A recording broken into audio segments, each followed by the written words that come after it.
చూస్తున్నారు పవన్ కళ్యాణ్ గారు. గౌరవ అధ్యక్షుల వారికి హృదయపూర్వక నమస్కారం. నాకు మాట్లాడే అవకాశం ఇచ్చినందుకు గౌరవ ముఖ్యమంత్రి గారికి మీకు హృదయపూర్వక నమస్కారం.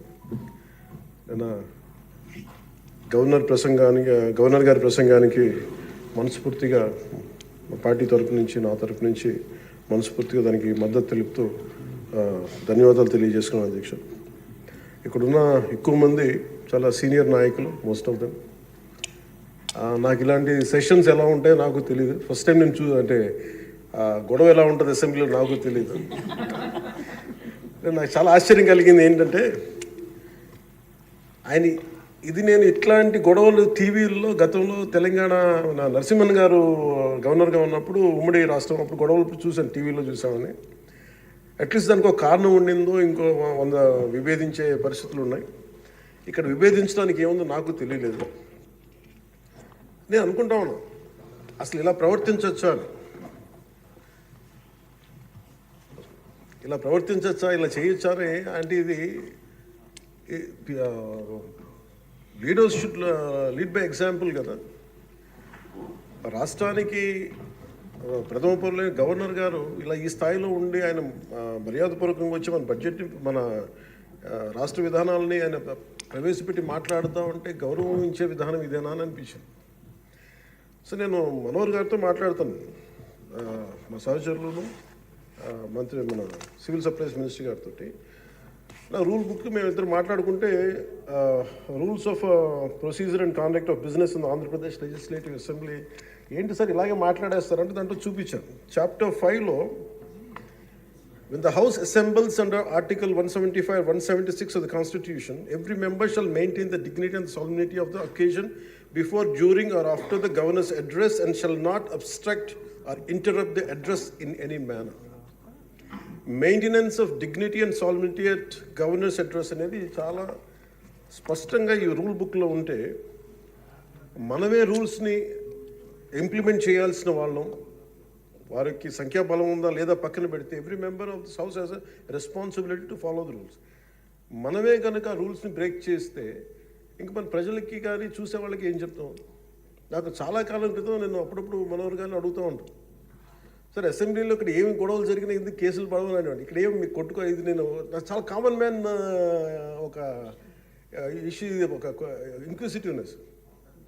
అండ్ నాకు పార్లమెంట్లో గొడవ జరిగినప్పుడు ఏమి ఏంటి ఇబ్బంది పెట్టేస్తారు ఏంటంటే ఇక్కడ అవేమి ఉండవు, ఇక్కడ ఇట్స్ ఫ్రీ ఫర్ ఆల్ అన్నట్టుగా మాట్లాడితే then we have more responsibility. మన మీద రూల్స్ పెట్టలేదు అంటే ఏం కేసులు పెట్టమండి. ఇదే కనుక నిన్న వాళ్ళు చేసిన గొడవే కనుక గవర్నర్ గారి మీద ఆయన సుప్రీంకోర్టు జస్టిస్గా ఉన్నప్పుడు ధైర్యం చేయగలరా, కళ్ళల్లో చూడగలరా?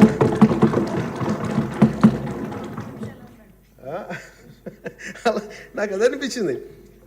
అంటే గౌరవించాల్సింది పోయి ఈ విధానం ఏంటనిపించింది. నిన్న టీవీ వాళ్ళని అడిగారు, మీరు వీళ్ళ వైసీపీ నాయకులు ఇలా మాట్లాడారు కదా, మీ ఇదేంటి అని. YCP synonym for ruckus.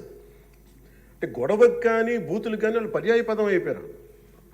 అంటే నిన్న చూసిన గొడవ జరిగిన తర్వాత నాకు నిజంగా అనిపించింది, గౌరవ ముఖ్యమంత్రి గారు అన్ని సంవత్సరాలు వాళ్ళు ఎలాగా వాళ్ళని తట్టుకొని నిలబడ్డారో ఆయనకి హ్యాట్స్ ఆఫ్ తెలియజేస్తాడు. అది ఎంత గట్స్ ఉండాలి, ఎంత దమ్ము ఉండాలి, ఎంత ధైర్యం ఉండాలి. అలాగే నాకు నిన్న గొడవలు జరుగుతుంటే నాకు అనిపించింది, నాకు ఇవే గుర్తొచ్చినాయి అధ్యక్ష. వాళ్ళు ఎప్పుడైతే పేపర్లు విసిరేసి అక్కడ దాకా వచ్చారో నాకు గుర్తొచ్చింది వివేకానంద రెడ్డి గారి హత్య గుర్తొచ్చింది. అంటే వాళ్ళ విధ్వంస విధానం చూశారు. అలాగే ప్రజావేదికని కూల్చిన విధానాన్ని గుర్తొచ్చింది అధ్యక్ష. 200 పైచిలకు ఆలయాలని విధ్వంసం గుర్తొచ్చింది అధ్యక్ష. డాక్టర్ సుధాకర్ గారు చనిపోయిన విధానం గుర్తొచ్చింది అధ్యక్ష. జంగారెడ్డి కల్తీ సారాలో చనిపోయిన చావులు గుర్తొచ్చినాయి అధ్యక్ష. సుప్రీంకోర్టు జడ్జిలతో లెటర్ రాసిన విధానం గుర్తొచ్చింది అధ్యక్ష. వాళ్ళు చేసిన గొడవకి మన హైకోర్టు, ఆంధ్రప్రదేశ్ హైకోర్టు జడ్జెస్ని సోషల్ మీడియాలో బూతులు తిట్టిన విధానం గుర్తొచ్చింది అధ్యక్ష. సోషల్ మీడియా అబ్యూస్ గుర్తొచ్చింది అధ్యక్ష. పత్రికాధిపతులపై దాడులు గుర్తొచ్చినాయి అధ్యక్ష, రివర్స్ టెండరింగ్ గుర్తొచ్చింది అధ్యక్ష, పాలసీ టెర్రరిజం గుర్తొచ్చింది అధ్యక్ష, స్వయాన మీ మీద జరిగిన టార్చరు, దాడులు, ఇబ్బంది పెట్టిన విధానం గుర్తొచ్చింది అధ్యక్ష, మన అడవుల విధ్వంసం గుర్తొచ్చింది అధ్యక్ష, చంద్రబాబు గారిని 53 రోజులు జైల్లో పెట్టి ఇబ్బంది పెట్టిన విధానం గుర్తొచ్చింది అధ్యక్ష, అమరావతి రైతుల్ని దారుణంగా రక్తాలు వచ్చేలా కొట్టి కేసులు పెట్టింది గుర్తొచ్చింది అధ్యక్ష, తిరుపతి కల్తీ లడ్డులు గుర్తొచ్చినాయి అధ్యక్ష, అబ్యూజ్ ఆన్ విమెన్ గుర్తొచ్చింది అధ్యక్ష. మన కళ్ళ ముందు వీళ్ళు విధ్వంసం తెలియజేస్తూ ఉన్నారు. వీళ్ళు ఈ స్థాయిలో ఇక్కడ ప్రవర్తిస్తే దానికి సంబంధించి బయట ఇట్లాంటి గొడవలు జరుగుతాయి అధ్యక్ష. ఇది మారాలి అని చెప్పి మనం మాట్లాడితే ప్రజలు మనకి ఈ రోజున ఇంత అత్యధిక బలంతో మనల్ని ఇక్కడ నుంచోబెట్టారు అధ్యక్ష, ఇక్కడ కూర్చోబెట్టారు మనందరినీ. దీనికి గౌరవ ముఖ్యమంత్రి గారు ప్రదేశాలు చెప్తూ ఉంటారు.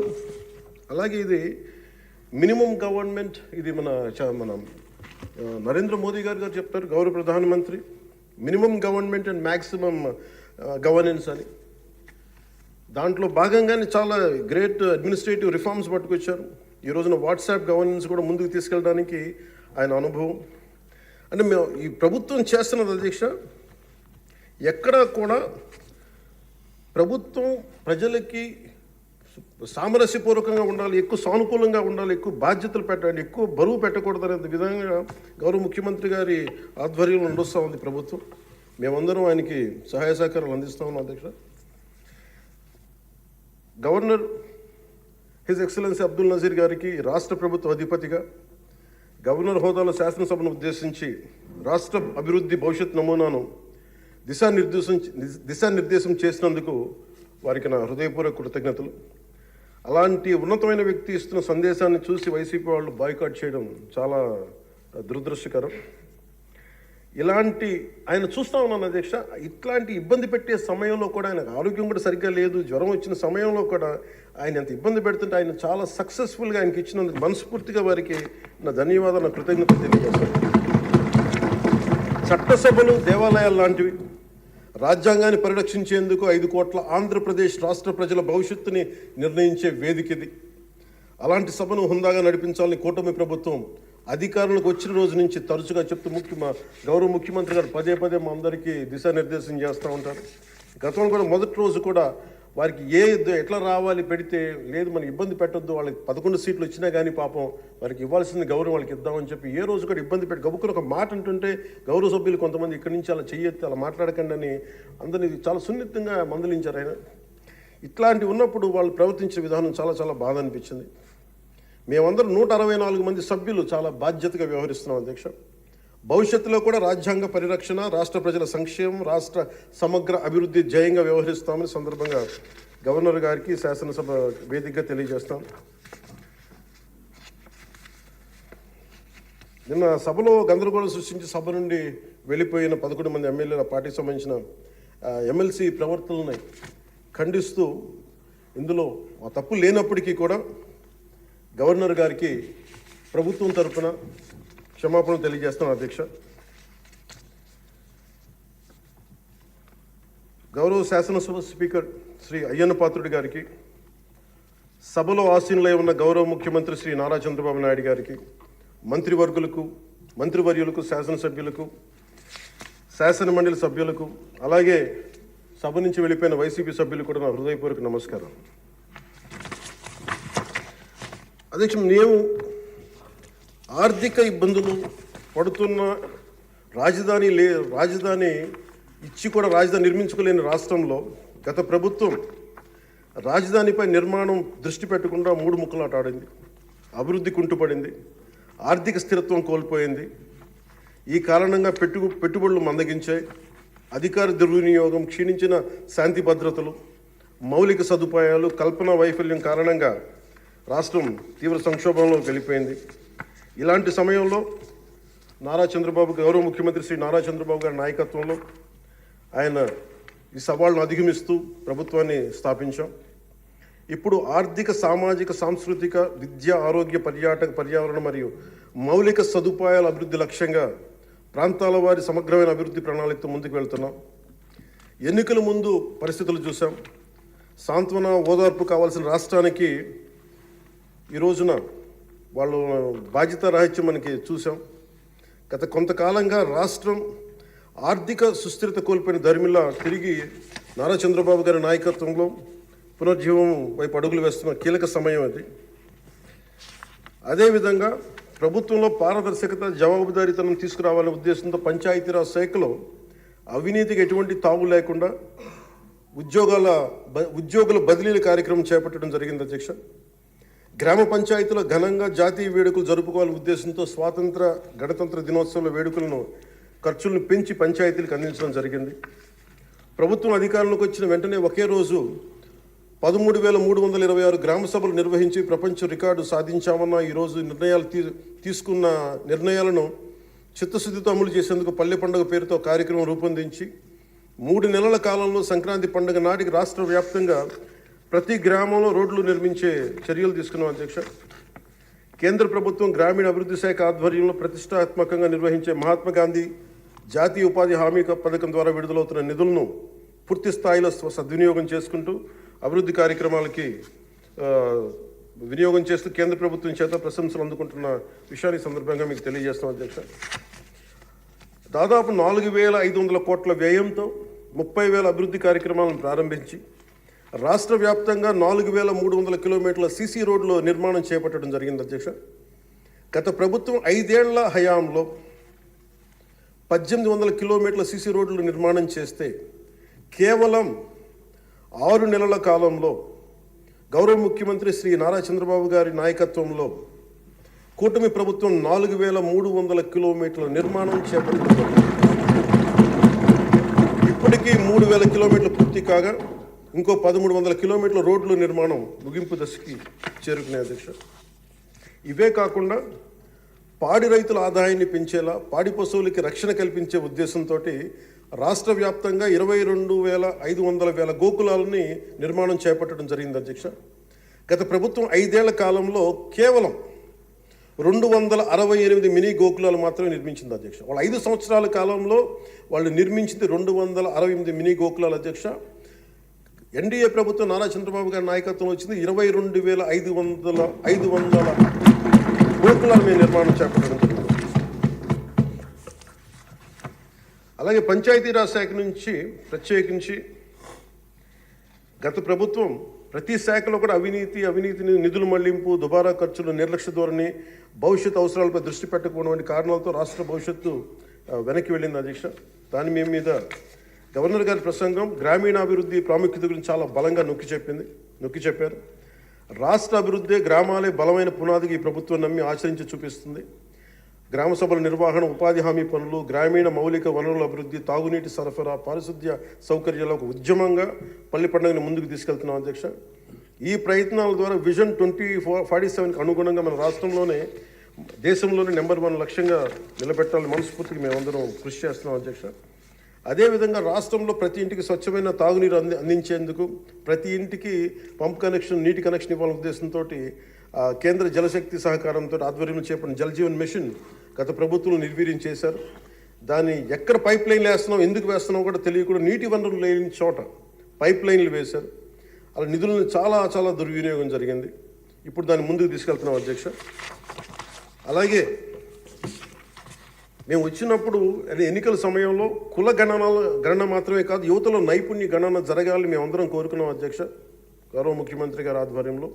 దాని ప్రకారమే విద్యాశాఖ మంత్రి, హెచ్ఆర్డి మినిస్టర్ శ్రీ గౌరవ మంత్రివర్యులు శ్రీ నారా లోకేష్ గారి ఆధ్వర్యంలో ఈ రోజున ఇక్కడ మనకి మంగళగిరిలో దాన్ని పైలట్ ప్రాజెక్టుగా ఈ స్కిల్ డెవలప్మెంట్కి సంబంధించిన సెన్సస్ జరుగుతూ ఉంది అధ్యక్ష. మనస్ఫూర్తిగా వారికి నా ధన్యవాదాలు కృతజ్ఞతలు తెలియజేస్తాను అధ్యక్ష. అలాగే ఆయన నాయకత్వంలో వీసీల నియామకం 10 మెరిట్ ఓరియంటెడ్, బీసీలని కాదు అన్ని కులాలకి న్యాయం జరిగేలాగా దాదాపు 10 మంది మెరిట్ ఓరియంటెడ్ వీసీలు నియమించింది మనస్ఫూర్తిగా వారికి నా అభినందనలు తెలియజేస్తాను అధ్యక్ష. అదేవిధంగా సామాన్యులకి వైద్య ఖర్చులు భారం కాకూడదనే ఉద్దేశంతో ఎన్నికలు ఇచ్చిన హామీ ప్రకారం 25 లక్షలు, 2.5 లక్షల నుంచి 25 లక్షల ఆరోగ్య బీమా అందించే లక్ష్యంతో ప్రణాళిక సిద్ధం చేస్తున్నందుకు మనస్ఫూర్తిగా ముఖ్యమంత్రి గారికి నా ధన్యవాదాలు తెలియజేస్తాను. ఇందులో భాగంగా గత ప్రభుత్వం 1,000 రూపాయలు పెన్షన్ పెంచడానికి 5 ఏళ్ల సమయం తీసుకుంటే కూటమి ప్రభుత్వం అధికారంలో వచ్చిన నెల రోజుల్లోనే గౌరవ ముఖ్యమంత్రి శ్రీ నారా చంద్రబాబు నాయుడు గారి నాయకత్వంలో 1000 రూపాయల పెన్షన్ పెంచి ప్రభుత్వ యంత్రాంగంలోనే 1వ తేదీనే పెన్షన్ పంపిణీ కార్యక్రమాన్ని చాలా దిగ్విజయంగా పూర్తి చేయగలుగుతుంది. అలాగే ఆడబిడ్డలకు ఇచ్చిన మాట నిలబెట్టుకుంటూ సంవత్సరానికి 3 ఉచిత గ్యాస్ సిలిండర్లని అందజేస్తున్నాం అధ్యక్ష. అలాగే భారత సంస్కృతి మూలం వసుదైక కుటుంబం. ప్రకృతితో మనుషులతో పాటు సకల చరాచర జీవజాలం చెట్లు పరిరక్షించుకోవాలనే లక్ష్యంతో అటవీ పర్యావరణ శాఖ దృఢ సంకల్పంతో పనిచేస్తున్న అధ్యక్ష. రాష్ట్రంలో పచ్చదనాన్ని 50% పెంచే ఉద్దేశంతో రాష్ట్ర వ్యాప్తంగా సుదీర్ఘకాలం జీవించే దేశీయ మొక్కల్ని పెంపకాన్ని చేపట్టడం జరిగింది. అలాగే ప్రత్యేక దృష్టి మనకి మన్యం, పార్వతీపురం, చిత్తూరు జిల్లాలో కూడా అటవీ ఏనుగుల నుండి రైతులు తరచుగా ఎదుర్కొంటున్న సమస్యలను పరిష్కరించేందుకు కర్ణాటక రాష్ట్ర ప్రభుత్వంతో కూడా forest minister Karnataka forest minister Eshwar Khandre గారికి కూడా నేను వెళ్ళి కలవడం జరిగింది అధ్యక్ష. వారికి మనకు సంబంధించి ఇక్కడ టీమ్ చేయడానికి అక్కడ కుంకి ఏనుగుల్ని మనకి తీసుకొచ్చేందుకు మనం చర్యలు తీసుకుంటా ఉన్నాం అధ్యక్ష. ఈరోజు నేను రాత్రి ముఖ్యంగా చిత్తూరు మన అన్నమయ్య జిల్లాలో జరిగింది. చాలా బాధ కలిగిన తర్వాత 3 చనిపోయారు. దీనికి ప్రత్యేకంగా ఇప్పుడే సమీక్ష నిర్వహించి వస్తున్నాను అధ్యక్ష. ఇది మీ ద్వారా ప్రజలందరికీ కూడా తెలియజేయాలనుకుంటుంది ఏంటంటే, కొన్ని ప్రత్యేకమైన ఈ దేవాలయాలు కానీ కొన్ని అటవీ దాని కింద ఉన్నాయి అటవీ భూభాగంలో. నిన్న జరిగిన ఇన్సిడెంట్ అధ్యక్ష, అది రెగ్యులర్ రూట్ వాళ్ళు వాడలేదు అధ్యక్ష. ముఖ్యంగా ఫారెస్ట్ డిపార్ట్మెంట్ చెప్పింది ఏంటంటే, మీరు షార్ట్ కట్ కోసం ఎక్కడైతే ఏనుగులు ఉంటాయో అటు సైడ్ వెళ్ళారు అధ్యక్ష. ఆ వెళ్ళిన వ్యక్తి కూడా గతంలో అతని మీద రెడ్ శాండర్స్ స్మగ్లింగ్ చేసే వ్యక్తి, అతను నాకు తెలిసి ఈ రూట్ అని చెప్పి దాదాపు 30 మందిని తీసుకెళ్ళండి అధ్యక్ష. అందుకని చిన్న ఏనుగు ఉంటే ఒక గున్న ఏనుగు లాంటిది, దాన్ని అది చూసి దాన్ని పంపించేయడానికి అరిస్తే మిగతా పెద్ద ఏనుగు వచ్చి దాడి చేసిన అధ్యక్ష.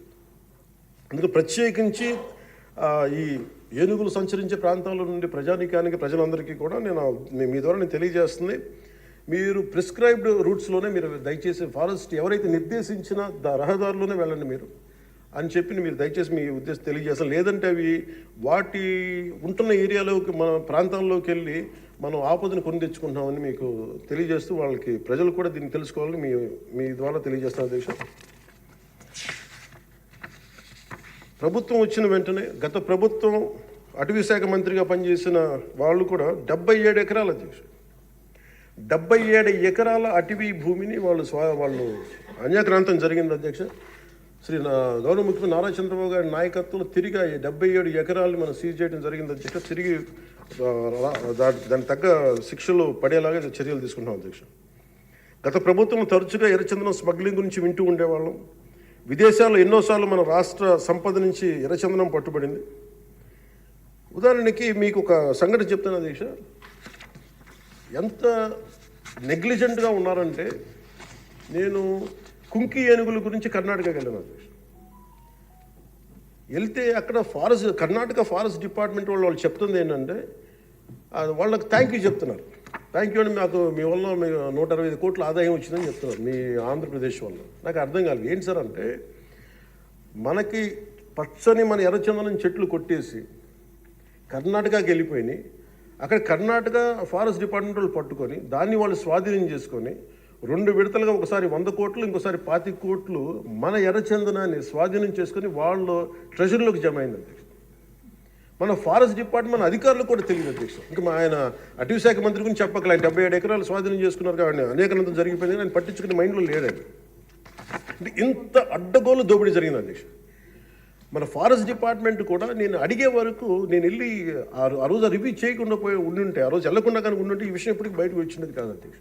ఇలాంటి ఎన్ని జరిగినాయో కూడా దీని మీద గౌరవ ముఖ్యమంత్రి గారు ప్రత్యేకించి, ఇది లా అండ్ ఆర్డర్ సంబంధించిన విషయం కూడా కాబట్టి మీరు ప్రత్యేక దృష్టి పెట్టాలి ఫారెస్ట్ డిపార్ట్మెంట్ అనేది కూడా నేను మీ దృష్టికి తీసుకొస్తాను గౌరవ స్పీకర్ గారి ద్వారా. అలాగే వన్యప్రాణుల సంరక్షణ, వాటి ఆక్రమణ వేటను నిషేధించేందుకు అటవీ శాఖ చాలా కఠినంగా వ్యవహరిస్తుంది అధ్యక్ష. తీర ప్రాంతాలను పరిరక్షించేందుకు మడ అడవుల పెంపకంపై ప్రత్యేక దృష్టి పెట్టడం జరిగింది.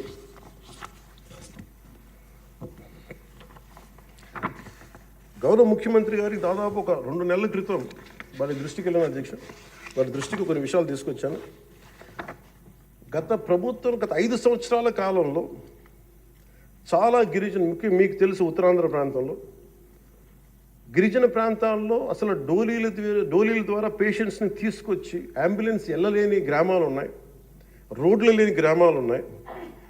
చాలామంది మనకి న్యూస్ పేపర్లో మనకి న్యూస్ వచ్చేది, డోలీల ద్వారా తీసుకొచ్చి వాళ్ళు ఇబ్బంది పడే విధానం, దారిలోనే వాళ్ళకి డెలివరీ అయిపోయే పరిస్థితి, చాలా ప్రమాదకరమైన పరిస్థితులు ఉంటే గౌరవ ముఖ్యమంత్రి గారు అపాయింట్మెంట్ తీసుకుని ఒకసారి చెప్పాను, సార్ మన దగ్గర ఆర్థిక పరిస్థితి అన్నీ తెలిసి కూడా నేను ఆయన ఒత్తిడి పెట్టడానికి వెళ్ళాను.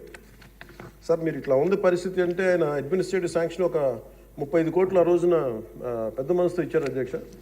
ఆ తర్వాత అలాగే మన కేంద్రంలో కొన్ని స్కీమ్స్ ఉన్నాయి, వాటన్నిటి ద్వారా తీసుకెళ్ళి ముందు రోడ్లు వేస్తే అధ్యక్ష ఈ రోజున ఇది మీ దృష్టికి తీసుకొస్తున్నాం ప్రజలందరికీ మీ ద్వారా. రహదారి నిర్మాణంతో ఇన్ని 7 దశాబ్దాల కాలంలో సార్ తొలిసారిగా అంబులెన్స్ కూత విన్న గిరిజన గ్రామం పొలంగూడ అధ్యక్ష. సకాలంలో అంబులెన్స్ రావడంతో నిమిషాల్లో ఆసుపత్రికి చేరుకొని ఆరోగ్యమైన మగబిడ్డకి జన్మనిచ్చింది ఒక గిరిజన మహిళ. గత ప్రభుత్వ హయాంలో గ్రామీణ అభివృద్ధి కోసం కేటాయించిన నిధులను దారి మళ్లించడం కారణంగా ప్రజల అభివృద్ధికి నోచుకోలేకపోయారు అధ్యక్ష. కానీ గత ప్రభుత్వ తప్పిదాలను సరిచేస్తూ అధికారులకు వచ్చిన రోజు నుండి గ్రామీణ అభివృద్ధి లక్ష్యంగా వికసిత్ భారతంలో ఏ ఒక్క గ్రామం కూడా అభివృద్ధికి స్వర్ణాంధ్ర ఉండే ఏ గ్రామం కూడా అభివృద్ధికి దూరం కాకూడదు అన్న సంకల్పంతో గౌరవ ముఖ్యమంత్రి శ్రీ నారా చంద్రబాబు నాయుడు గారి నేతృత్వంలో రాష్ట్ర ప్రభుత్వం కృత నిశ్చయంతో పనిచేస్తున్న అధ్యక్ష.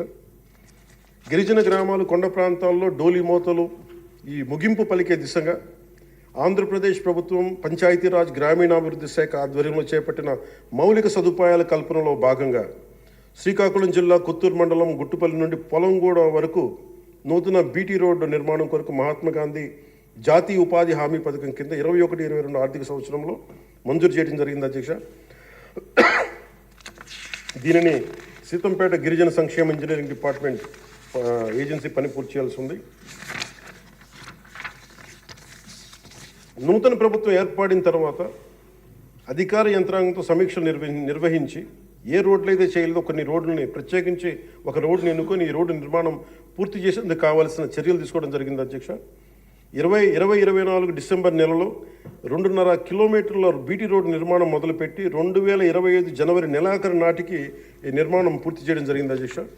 ఇది వేరువేరు మండలాలు, జిల్లాలు కలిపేందుకు ఈ మార్గం ఉపయోగపడటం వల్ల పొలంగూడని సీతంపేటకు వచ్చేందుకు దాదాపు 25 కిలోమీటర్ల ప్రయాణ దూరం తగ్గింది అధ్యక్ష. రోడ్డు నిర్మాణ కారణంగా 23 ఫిబ్రవరి 2 రోజుల క్రితం 25 నాడు తొలిసారిగా ఇందాక మీకు చెప్పినట్టుగానే అంబులెన్స్ కూతురు గ్రామ ప్రజలు విన్నారు అధ్యక్ష. పురిటి నొప్పులతో బిడ్డకు జన్మనిచ్చేందుకు ఇబ్బంది పెడుతున్న శ్రీమతి సవర సబియాక అనే గిరిజన సోదరి గిరిజన సోదరి మహిళ ఈ నూతన రహదారి మీదుగా నిమిషాల వ్యవధిలో హిరమండలంలోని ప్రాథమిక ఆరోగ్య కేంద్రానికి తీసుకురావడం జరిగింది అధ్యక్ష. చాలా మగబిడ్డకి జన్మనిచ్చారు. ఈ రహదారి ఏర్పాటు ద్వారా 6 గిరిజన గ్రామాలకు సంబంధించిన 1260 మంది డోలీ మోతల కష్టాలని నారా చంద్రబాబు నాయుడు గారి నాయకత్వంలో ఈ రాష్ట్ర ప్రభుత్వం తీర్చింది అధ్యక్ష. ప్రత్యేకించి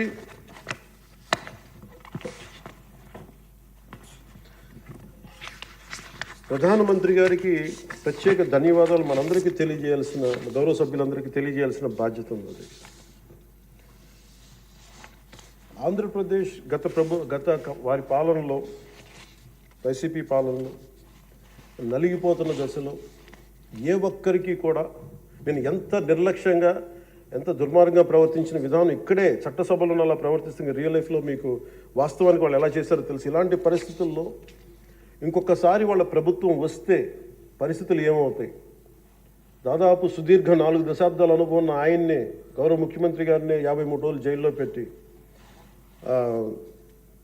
యువ నాయకులు, ఐటీ మంత్రివర్యులు వారు నారా లోకేష్ గారిని కూడా జైల్లో పెట్టడానికి ఇబ్బందులు పెట్టి ప్రయత్నాల్లో మనకి అచ్చెన్నాయుడు గారు, గౌరవ మంత్రి అచ్చెన్నాయుడు గారిని ఇబ్బంది పెట్టిన విధానం ఇక్కడ మొదటి మీరు వచ్చినప్పుడు ఎంతమంది ఇబ్బంది పడ్డారు అంటే మొత్తం దాదాపు 90% హౌస్ చేతులు ఎత్తారు అధ్యక్ష ఆ రోజున.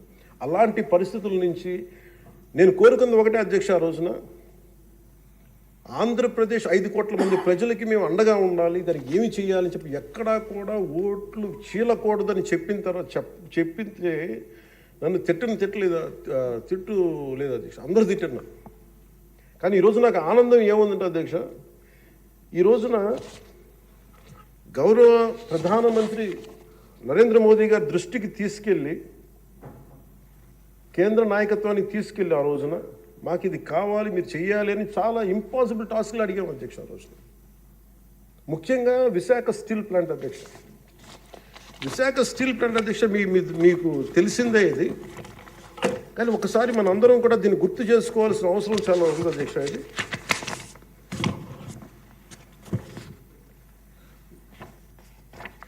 1966 అక్టోబర్లో విశాఖ ఉక్కు ఆంధ్రుల హక్కు అనే నినాదంతో రాష్ట్ర వ్యాప్తంగా ఉద్యమం మొదలైంది.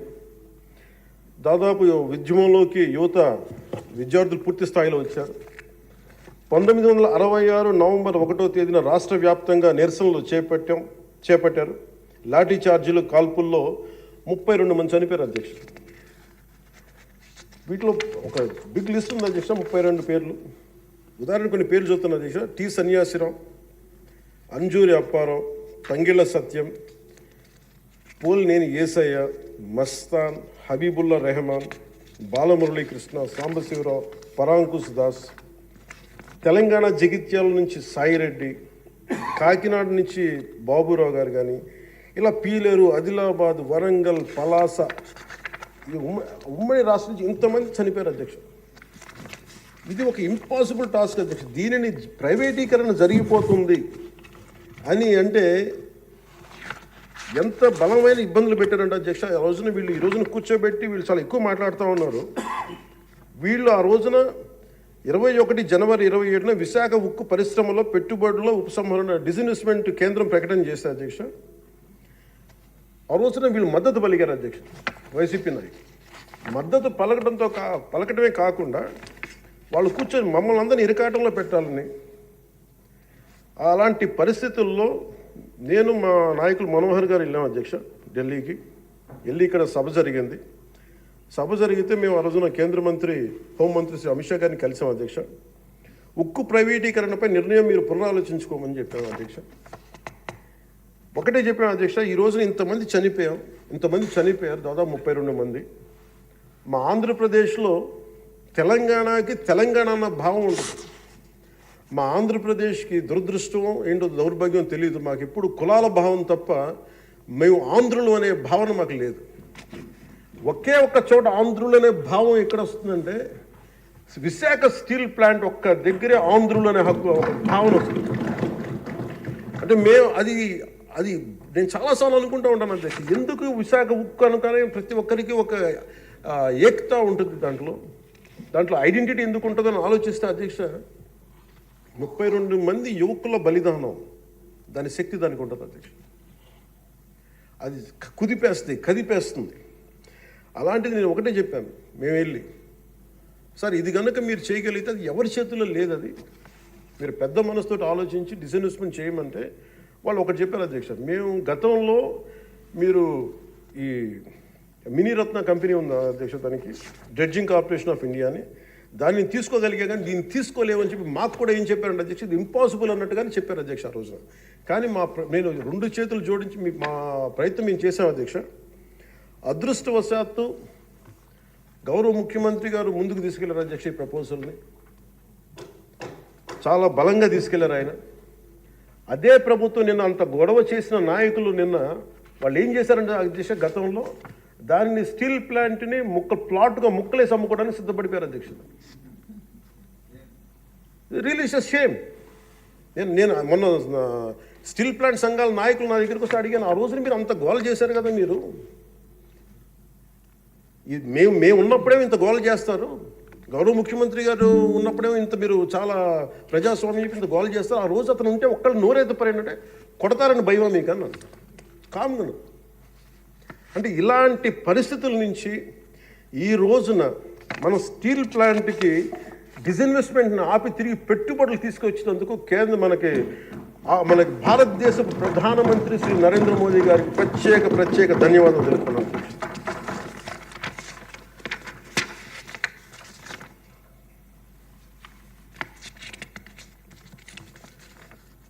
ఆ రోజు విశాఖ స్టీల్ ప్లాంట్ పరిరక్షణకి అఖిల పక్షం ఏర్పాటు చేయాలి మేము అడిగితే అధ్యక్ష వాళ్ళకి గత ప్రభుత్వ నాయకుల్ని రాష్ట్ర ప్రభుత్వం స్టాండ్ ఏమిటో చెప్పాలంటారు.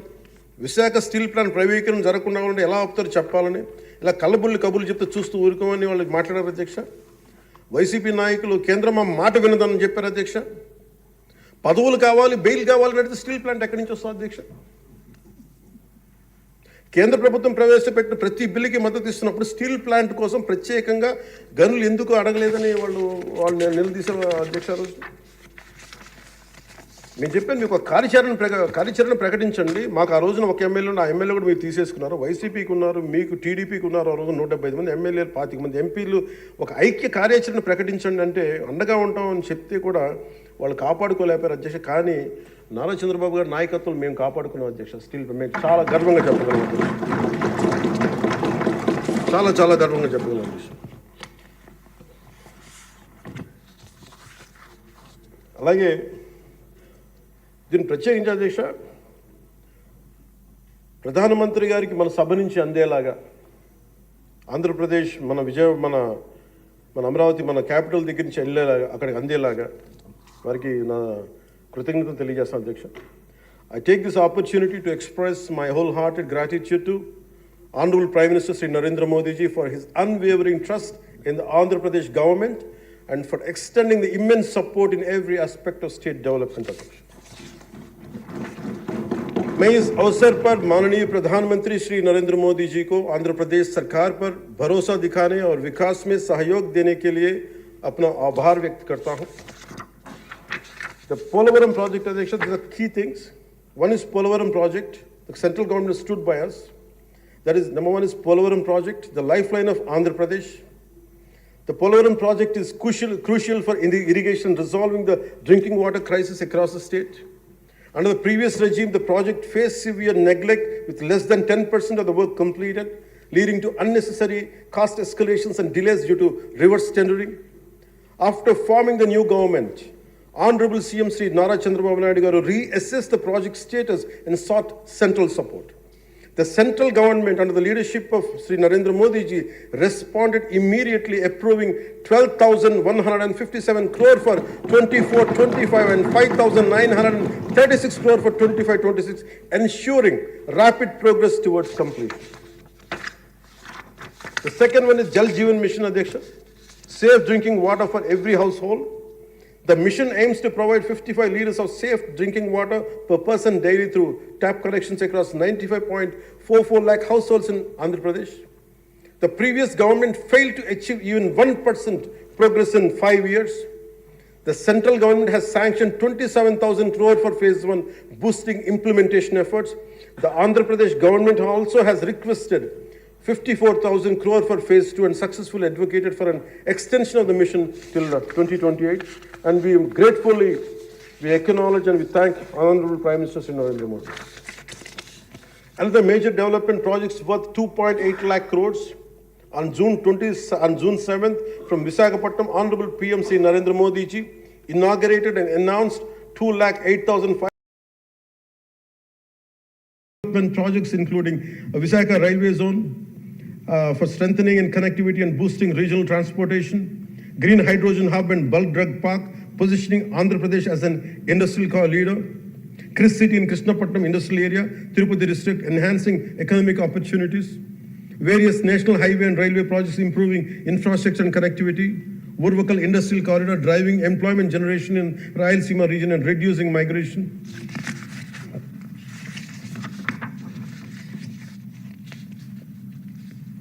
Visakha steel plant, as I said, sir, it holds a very great emotional connection.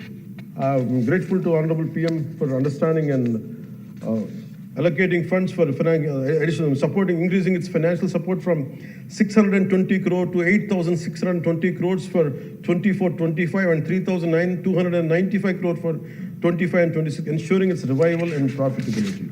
We're grateful to Honorable PM Narendra Modi. The central government has actively promoted regional heritage through Man Ki Baat and pilgrimage rejuvenation and spiritual heritage augmentation drive initiative, which is called, in short, the acronym is PRASAD initiatives. Andhra Pradesh Wooden Toys Tableau won a national award at the Republic Day Parade, bringing national recognition to our Andhra Pradesh craftsmanship. Commitment towards Vikasit Bharat 2047 on behalf of 5 crore Andhra Pradesh people, we express gratitude to Honorable PM Sri Narendra Modi ji for his unwavering trust in our state government under the leadership of Sri Nara Chandrababu Naidu garu.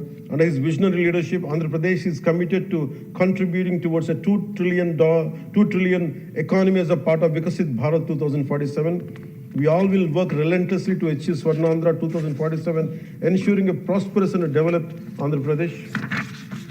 Employment generation through Narega, the central government has allocated 5,621 crore under wage component and 3,233 crore under material component through Narega, which has generated 22.04 crore working days and provided employment to 73.27 lakh laborers, ensured 100 days of assured employment for 3.23 lakh families. Development of Amaravati and building a world-class capital. The YCP government neglected the construction of Amaravati and misused and diverted central funds, leading to uncertainty and loss of investor confidence. Due to the lack of stable government and clear policies, many international companies refrain from investing in Andhra Pradesh.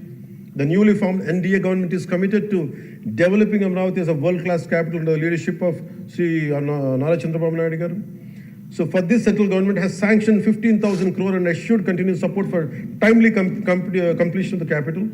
This will not only accelerate the state's growth, but also attract top global companies, creating a strong and economic and industrial ecosystem in the state of UP.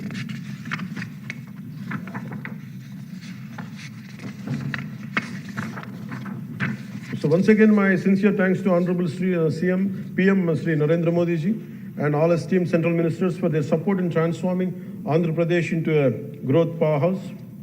एक बार फिर आंध्र प्रदेश को विकास महाशक्ति में बदलने में उनके समर्थन के लिए माननीय प्रधानमंत्री श्री नरेंद्र मोदी जी और सभी सम्मानित केंद्रीय मंत्रियों को मेरा हार्दिक धन्यवाद.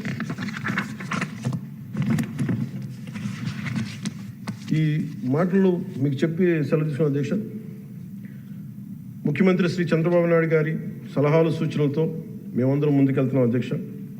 అదేవిధంగా ఎన్ని ఆర్థిక ఇబ్బందులు ఉన్నప్పటికీ ఎన్నికల్లో ఇచ్చిన హామీలని చిత్తశుద్ధిగా చేసేలాగా నిరూపించుకొని మనకు పూర్తి చేసేలాగా ఒక్కొక్క అడుగు వేస్తూ రాష్ట్ర ప్రభుత్వం పనిచేస్తూ ఉంది.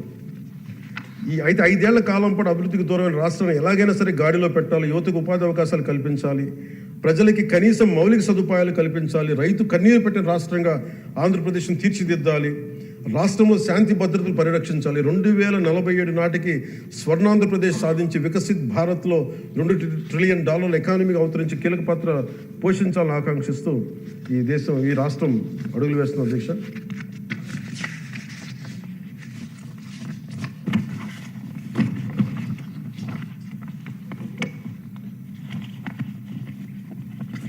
చాలా నలిగి వచ్చాము అధ్యక్ష.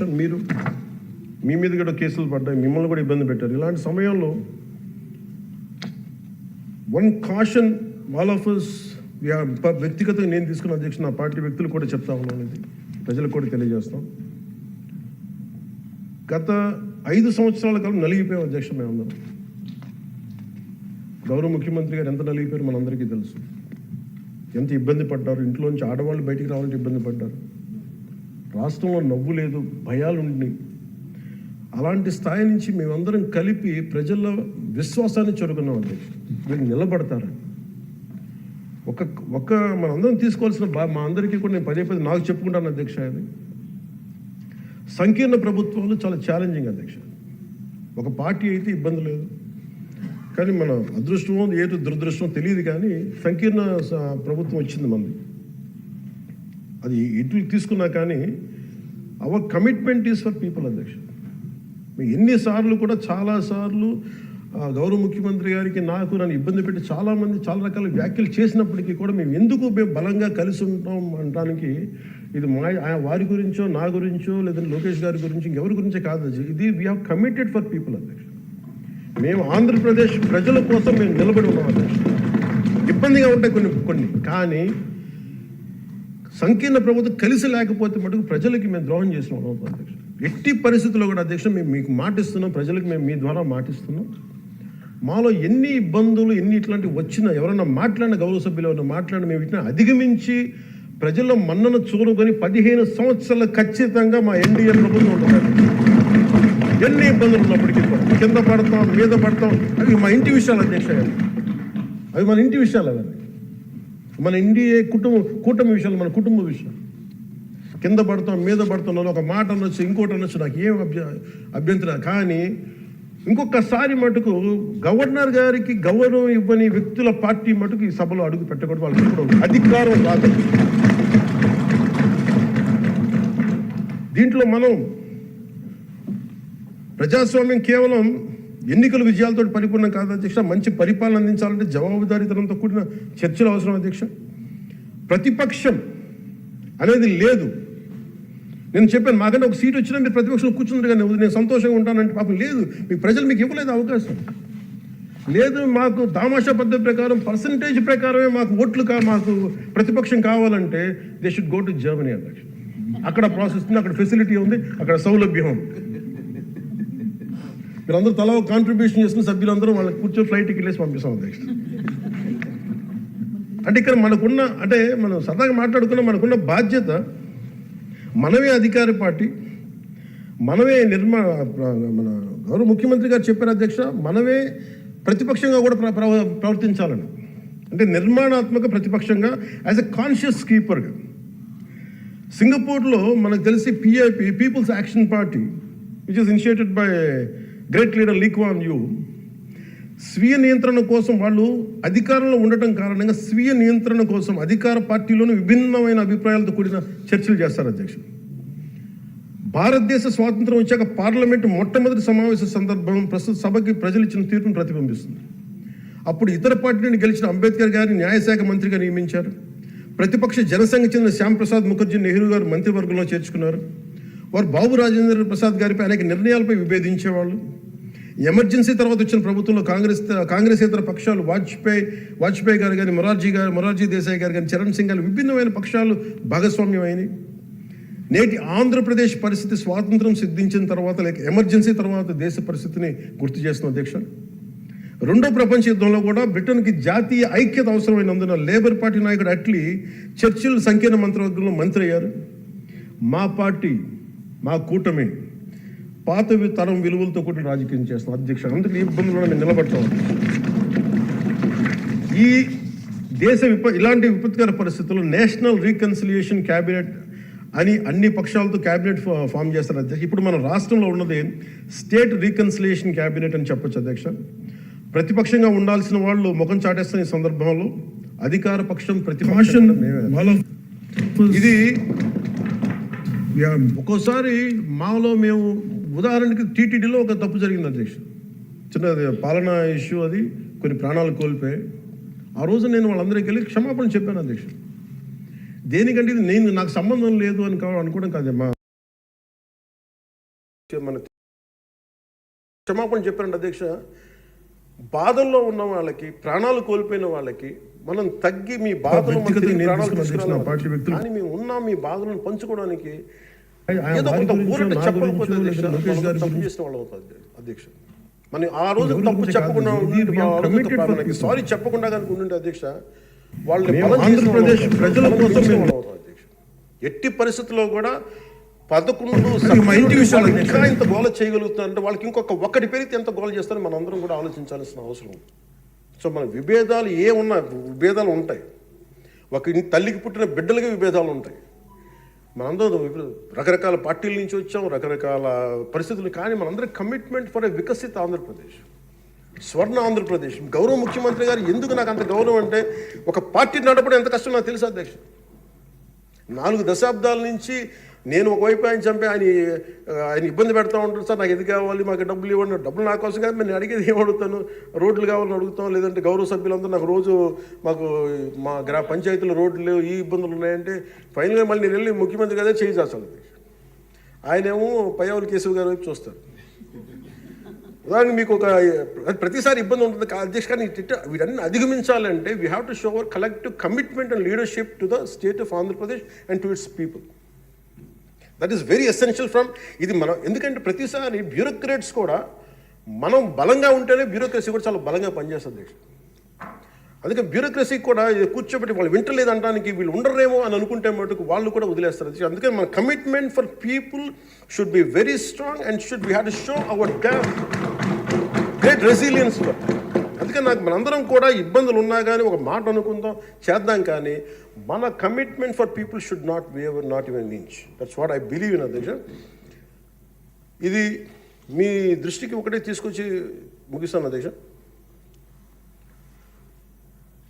కంఠంలో ప్రాణం ఉన్నంత వరకు we will work for the state development, state prosperity for people of Andhra, and we die for the nation.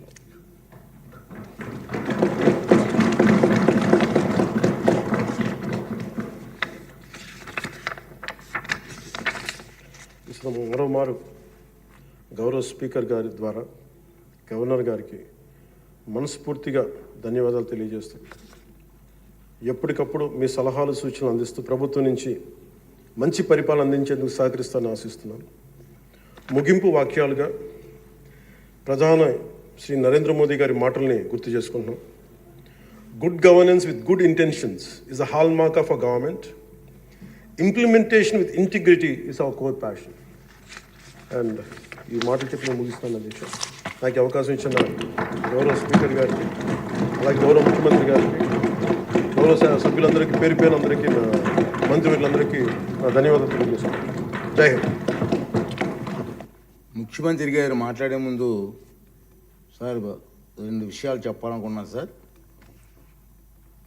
గతంలో ఉమ్మడి రాష్ట్రంలో మీరు ముఖ్యమంత్రిగా ఉన్నప్పుడు నేను అటవీ శాఖ మంత్రిగా పనిచేసిన సంగతి మీకు గుర్తుంది. అప్పుడు మీరు ఒక కార్యక్రమం చేపట్టారు, అందరికీ సంతోషకర కార్యక్రమం. అది గుర్తు చేయాలని మీ సమావేశం మీకు తెలియజేస్తున్నాను. ఆ రోజుల్లో మీరు గ్రీన్ కార్ప్స్ అని చెప్పి ఒక కార్యక్రమం పెట్టారు సార్. ఇప్పుడు పవన్ కళ్యాణ్ గారు ఆ శాఖలో మంత్రిగా ఉన్నారు, అటవీ శాఖ మంత్రిగా ఉన్నారు. అప్పుడు అటవీ శాఖ ద్వారా కార్యక్రమం చేసాం సార్. అప్పుడు ఉమ్మడి రాష్ట్రంలో సార్ ఉప ముఖ్యమంత్రి గారు 5 లక్షల మంది పిల్లలని సార్ తయారు చేశారు. హై స్కూల్స్ నుంచి జూనియర్ కాలేజ్ నుంచి. విద్యాశాఖ మంత్రి గారు కూడా ఇక్కడ ఉన్నారు సార్, మీరు కూడా వినాలి సార్. 5 లక్షల మంది కుర్రవాళ్ళని పిల్లలు తయారు చేసి గ్రీన్ కార్ప్ అని పేరు పెట్టాం. సారు ఆఫీసులో కూర్చొని ఒక పిలిపిస్తే 5 లక్షల మంది ఒకే రోజు 5 లక్షల మొక్కలు ప్లాంటేషన్ చేసేస్తారు. అటువంటి కార్యక్రమం అప్పుడు అనకూడదు, నోరు జరుగుతుంది నాకు. ఈ ప్రభుత్వం వచ్చిన తర్వాత కనుమరుగైపోయింది సార్. మళ్ళీ ఒకసారి విద్యాశాఖ మంత్రి గారు, మీరు ముఖ్యమంత్రి గారు ఆలోచన చేసి ఆ కార్యక్రమం పెట్టండి సార్. చిన్నపిల్లలు 10th క్లాస్ ఇంటర్మీడియట్ పిల్లలు మొక్కలు నాటే కార్యక్రమాల్లో పర్యావరణం మీద అవగాహన వచ్చే కార్యక్రమం మంచి కార్యక్రమం సార్. దాన్ని మళ్ళీ రివైజ్ చేస్తే బాగుంటుందని చెప్పి నా ఆలోచన సార్.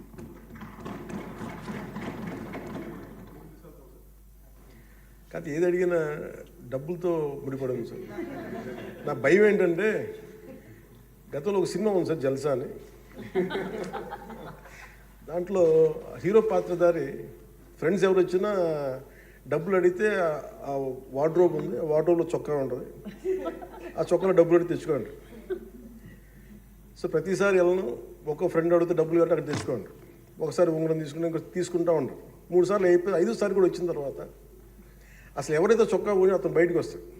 ఏముంది ఆ చొక్కా దాంట్లో బొక్క తప్ప ఏముంది దాంట్లో. మాకు ఇబ్బంది ఏముందండి అధ్యక్ష, ఇది మేము ఏదన్నా అడుగుదామంటే వీళ్ళు ఖజానాన్ని లూటీ చేసి వెళ్ళిపోయారు అధ్యక్ష. వాళ్ళు ఎందుకు ఫేస్ చేయలేకపోతున్నారంటే మన మీద కోపం కాదు, మనల్ని ఫేస్ చేయలేక, మన ద్వారా ప్రజల్ని ఫేస్ చేయలేక. సో మాకు ఉన్న నమ్మకం ఏంటంటే గతంలో కూడా మీరు తీసుకొచ్చింది గౌరవ ముఖ్యమంత్రి చెప్పారు అధ్యక్ష, హరితవనం అది మేము తిరిగి రివైవ్ చేస్తాం అధ్యక్ష. ఈసారి ఒక యూనిక్ సొల్యూషన్తో పట్టుకుంటాం. మనకి మొక్కలకు కానీ వీటికి దేనికి సంబంధించిన సరే మన ముఖ్యమంత్రి మీరు కంప్లీట్ సొల్యూషన్స్ అండి మీరు ఏమనుకున్నారని చెప్పి మీరు గౌరవ అధ్యక్షులు గారు చెప్పింది దీన్ని ఖచ్చితంగా ముందుకు తీసుకెళ్తాం అధ్యక్ష. దీన్ని నాకు భయం ఏంటి, కొత్త ప్రపోజల్ తీసుకెళ్తే మీరు ఎకనామిక్ సొల్యూషన్ కూడా ఒక ఫైనాన్షియల్ వే అవుట్ కూడా పట్టుకొచ్చి నాకు చెప్పండి తప్ప మొత్తం కూర్చొని నమ్మి డమ్ చేయకుండా ఉంది. అందువల్ల మీరు చెప్పింది మేము ఎట్లా దాన్ని ముందుకు తీసుకెళ్ళాలని మేము ఆలోచించి వారి దృష్టికి తీసుకెళ్ళి ఇది ఖచ్చితంగా దాన్ని ముందుకు తీసుకెళ్తాం అధ్యక్ష. మీరు చెప్పిన ఒక 10 times ఎక్కువ చేస్తాం అధ్యక్ష. మీరు 500 మేము 50 లక్షలు చేస్తాం. అది ఏదో నాటేసి వెళ్ళిపోవడం కాదు అధ్యక్ష, దాన్ని తిరిగి తీసుకొచ్చి, ఎందుకంటే మాకు ముఖ్యమంత్రి గారు మాకు చాలా క్లియర్ కట్ ఇది ఇచ్చారు సార్ అధ్యక్ష, 50% గ్రీన్ కవర్ కావాలనేది. మనం వెళ్ళే లోపు మనకి నెక్స్ట్ ఎన్నికలు వచ్చే లోపు మేము దాన్ని ఖచ్చితంగా దాన్ని పూర్తి చేస్తాం అధ్యక్ష. This our commitment. రెండవ విషయం సార్, ఇది విద్యాశాఖ మంత్రి గారు ప్రతి స్కూల్లో సార్ మనం చిన్నప్పుడు ఎన్సిసి, రెడ్ క్రాస్ 2 ఉండేదండి. ఎన్సిసి, రెడ్ క్రాస్ హై స్కూల్లో కానీ ఇంటర్మీడియట్లో కానీ. ఇప్పుడు అవి లేవు సార్. మళ్ళీ స్టార్ట్ చేస్తే వాళ్ళందరికీ ఒక ట్రైనింగ్ ఇచ్చి కమిట్మెంట్ వస్తుంది సార్. గవర్నమెంట్ ఆఫ్ ఇండియా ఇవ్వాలి. అధ్యక్ష, ఇది మీరు చెప్పింది మంచి సూచన సలహా అధ్యక్ష. ఇది కేంద్ర ప్రభుత్వంలో రాజ్నాథ్ సింగ్ గారిని కూడా మొన్న ఢిల్లీకి వెళ్ళినప్పుడు కలిశాను. మనకి డైరెక్టరేట్ ఇవ్వమని నేను కోరాను అధ్యక్ష. ఆయన అనుకూలంగా స్పందించారు. ప్రతి పాఠశాలలో కూడా ఎన్సీసీ తీసుకురావాలని లక్ష్యంతో పనిచేస్తున్నాం అధ్యక్ష. మీరు రాబోయే రోజుల్లో మార్పు అనేది మీరు గమనిస్తారు అధ్యక్ష. చాలా కమిట్మెంట్తో తీసుకుని, ఎందుకంటే గౌరవ ముఖ్యమంత్రి గారితో అదేవిధంగా పవన్తో కూడా చాలాసార్లు నేను డిస్కస్ చేశాను. స్పోర్ట్స్ ఒక పక్కన, ఎన్సీసీ ఒక పక్కన చేయాలని చెప్పారు అధ్యక్ష. విల్ టేక్ ఇట్ అప్ అధ్యక్ష.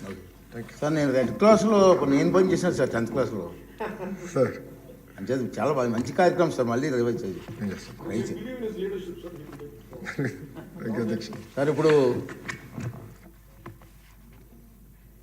ధన్యవాద తీర్మానం